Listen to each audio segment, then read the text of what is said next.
Hey guys, welcome to my channel. So today we're going to be reviewing Joshua Weissman's recipe for New York City Levain cookies. I wanted to do a segment on reviewing recipes as friends and family have complained that YouTube chefs with millions of views and subscribers give out recipes that just don't work, need special equipment, or just cost way too much to even make it. Levain cookies are a super popular cookie with lines that are sometimes blocks long.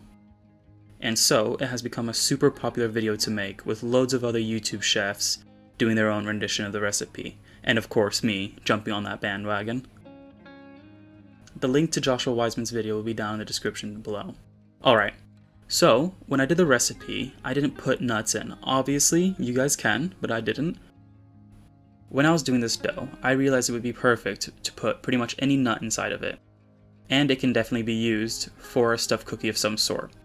I was thinking I might do a Bakewell tart one, adding chopped almonds to the dough, almond extract, filling it with a little bit of raspberry jam, and coating it with sliced almonds to give it that extra little bit of flair. But back to the review.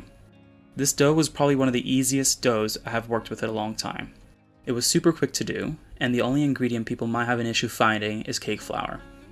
If you do struggle with that, I would recommend for you to go to a store that sells continental European groceries.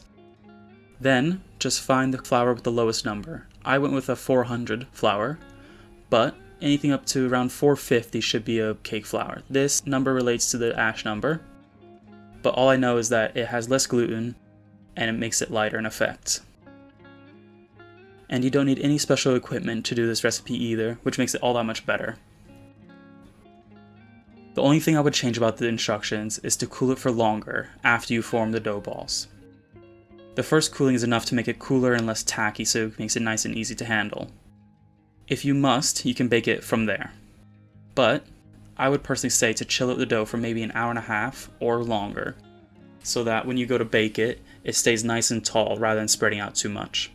The second thing I would change, or more so point out, is that when you go to bake it, keep in mind that Joshua Weissman's oven is likely not a fan-assisted oven, as that isn't very common in America, but here in the UK it is. So the way you adjust for this is by dropping the temperature down by about 20 degrees Celsius, or you can blast it at full temp and pull it out at 8 to 10 minutes like I did and have that cookie experience we all love, with it being all gooey and soft and chocolate melting in your mouth.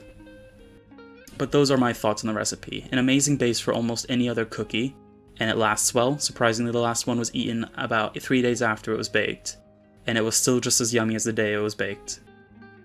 Also, for those of you that are curious about how much it would cost you to make these, it would cost you £8.71 using store brand ingredients or just the cheapest alternative, with it being up to £17.89 using the more expensive versions of the ingredients. This cookie recipe is not cheap by any standards, but the quality that you get out of it is well worth the price.